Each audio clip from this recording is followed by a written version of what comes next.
The new M5, says BMW, is a cleaner, more economical, more socially aware machine than the snarling gas guzzler it seeks to replace. Its twin-turbo V8 engine, for example, might not be as pure as traditionalists would have liked, but it still produces 10% more power than the old V10 and burns 30% less fuel. So this then is an ecologically responsible M5, a car that isn't going to ruin our planet in its quest to deliver the ultimate driving thrill. Well, sort of.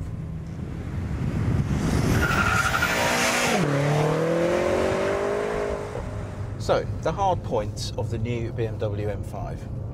It costs £73,000.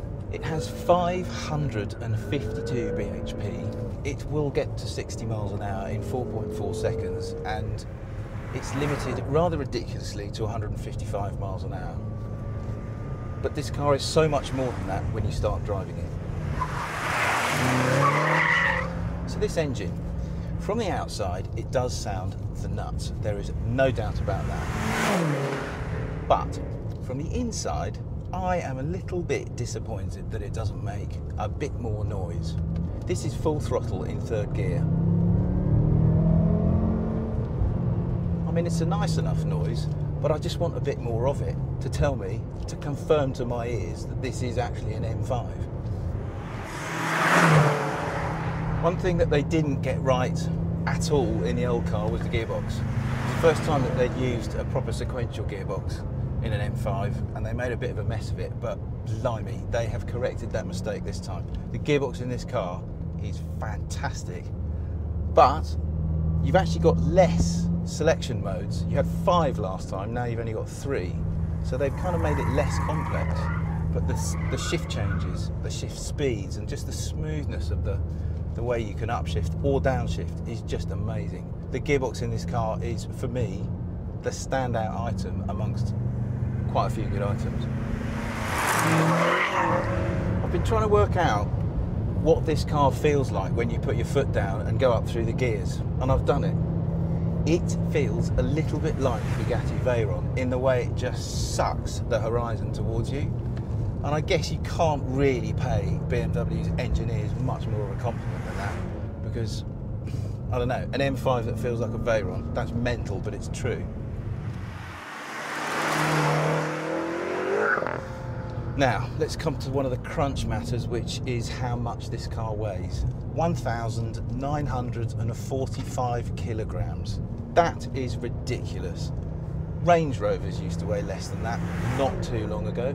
However, I don't know how they've done it, but BMW's chassis engineers have managed to make this thing really handle and really ride. It feels as if it weighs about 1,600 kilograms, so they've pulled off a right trick there. Right, the steering. It is good with a small g. Why? I think it feels a little bit fake, to be perfectly honest. It's very accurate. You can be very precise where you put the nose, but the feel is a bit weird, and that is because there's a bit more to the steering than meets the eye. In fact, I might have to slow down and stop and show you what's what here.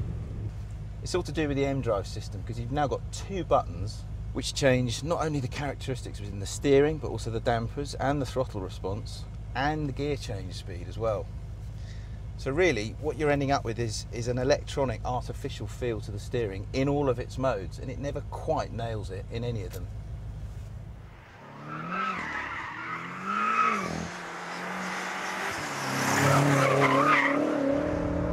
So it's obviously a very good car, the new M5, but is it a great one? Well, yes, I actually happen to think it is. And it's the overall picture that is so impressive. It's not just the straight line performance, which is absolutely nuts. It's the ride, the handling, the refinement, everything it does brilliantly. And you know what? Overall, I'm glad they didn't tone it down too much, because it is, at heart, still a proper lunatic's car.